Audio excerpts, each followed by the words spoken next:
बिस्मिल्लाहिर्रहमानिर्रहीम। आज मैं एक वीडियो देख रहा था सोशल मीडिया पर, आपने भी यकीनन देखी होगी। बड़ी इबरतनाक कहें कि ये वीडियो थी। अल्लाह करीम इनके ख़ानदान को बिलखसूस वालिदैन को सब्र जमील अता फ़रमाए। बड़ी एक शादी का इंतज़ाम था, बड़े तुज़्क़ व एहतशाम के साथ ये शादी मनाई जा रही थी और इसमें दूल्हा दुल्हन एक हेलीकॉप्टर की सूरत में लाए जा रहे थे कि अचानक कोई ख़राबी पैदा होती है और वो जहाज़ हेलीकॉप्टर जिस धड़ाम से गिरता है और फिर कुछ ही देर के अंदर आग लगती है, तो वही वालिदैन जिन्होंने बड़ी हसरतों, बड़े मान, बड़े चाव, बड़ी मोहब्बत से अपनी औलाद को पाला पोसा था, फिर बड़े तुज़्क़ व एहतशाम के साथ, बड़े ऐश व इशरत के साथ वालिदैन अपनी बेटी दुल्हन की सूरत में और वालिदैन बेटे के दूल्हे की सूरत में अपने घर में उनको यकीनन वेलकम कर रहे होंगे। नसीब कुदरत का लिखा हुआ कुछ और था।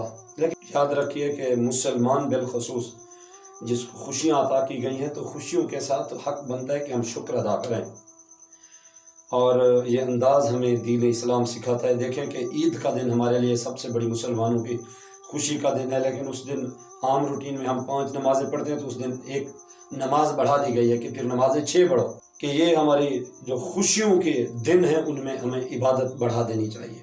तो हमारी खुशी का दिन होता है शादी, हम इसमें कुरान मजीद बुरहान रशीद की तिलावत करें, नाते रसूल मकबूल पढ़ें, आका करीम सल्लल्लाहु अलैहि वसल्लम की ज़ात के तराने पढ़ें, मनाक़िब पढ़ें, हम शान सहाबा अहले बैत की धुन गाएँ। ठीक है, ऐश व इशरत अपनी जगह पर, लेकिन हम कुरान और सुन्नत को अक्सर हम तर्क ना कर दें। यकीनन ये हमारे गुनाहों के अज़ाबात के सिलसिले हैं। बहरहाल जब भी खुशी का मौका मिले कोशिश करें कि अल्लाह तबारक व तआला का शुक्र अदा करें, और शुक्र इस अंदाज़ में अदा करें कि नज़र आए कि हम शुक्र अदा कर रहे हैं। यकीनन वीडियो आप भी देख रहे होंगे अपनी स्क्रीन पर।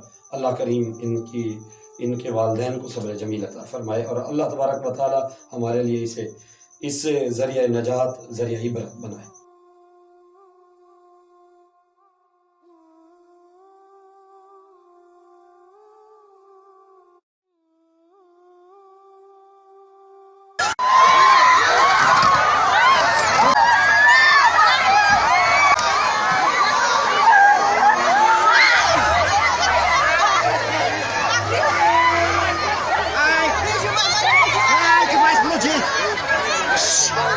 Já saiu, sai, sai, sai.